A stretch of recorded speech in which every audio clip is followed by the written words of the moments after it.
first, how Denise Salcido watches professional wrestling. And now he's got arms, shoulders down.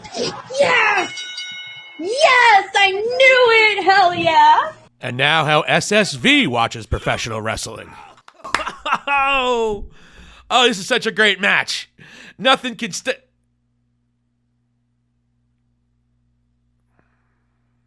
fucking bad. Wow, that was terrible. Holy shit. Worse than Ronda and Becky at WrestleMania. Hi, spots and cheap pops, ladies and gentlemen. Vacation is over. Hi, spots and cheap pops. You're on the air. Will Ospreay. The momentum is there. The star power is there. The hype is there.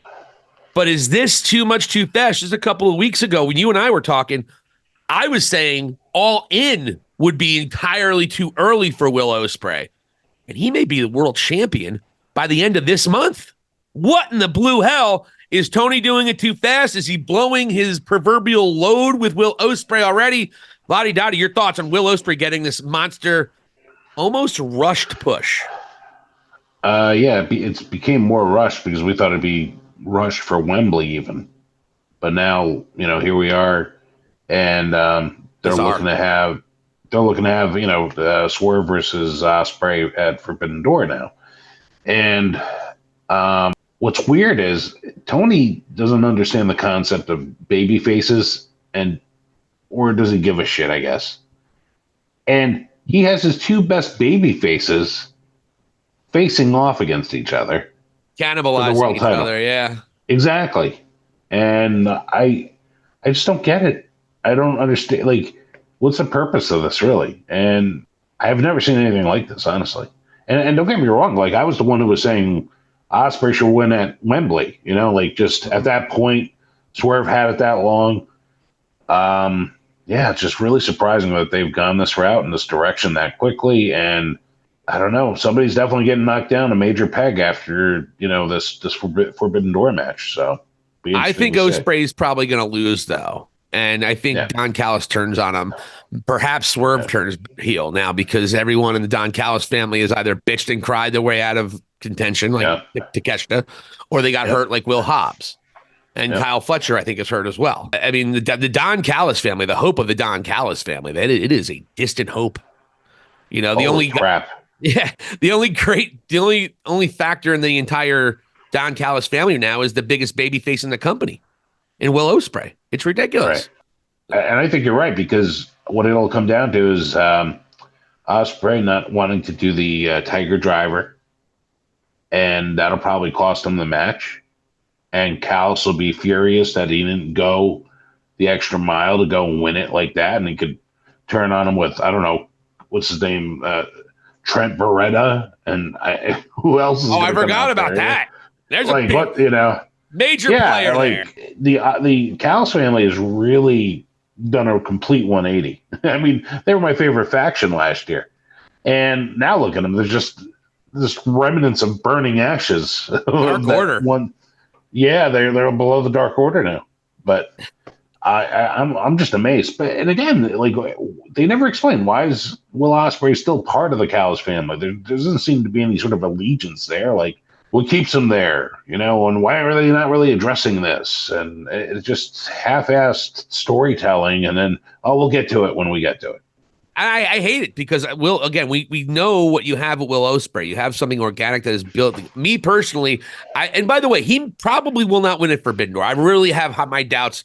I don't think they would have Swerve only have a 2-month reign. He's the first black champion in the company. I don't think they give him a Kofi Kingston finish. You know what I mean? I know Kofi had 6 months, but the way he lost it was very unceremonious.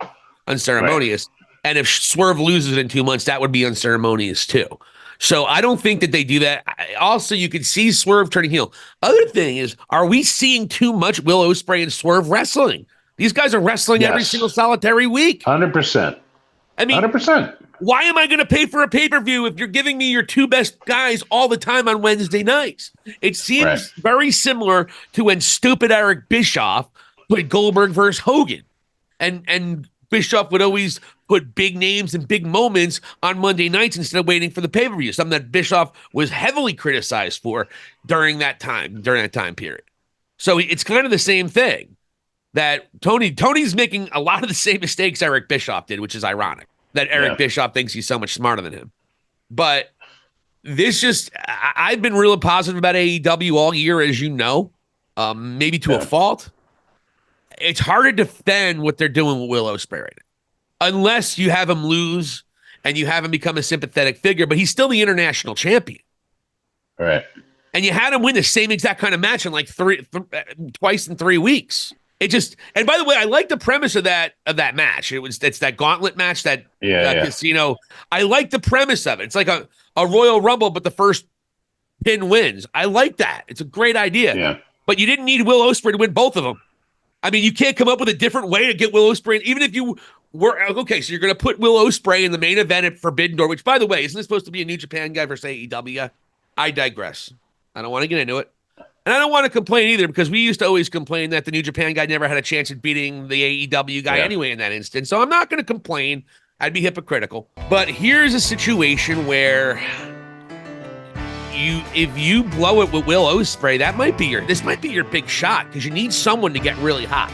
You need a Goldberg, you need an NWO, you need an Austin, you need somebody to get real hot on your brand.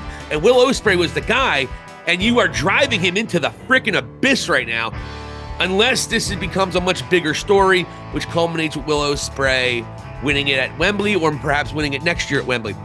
Thank you so much for watching High Spots and Cheap Pops. For Vladi Dottie, this is Silicon Steve Alley. Hit the subscribe button and let us know what you think. Thank you for watching, and here endeth the lesson.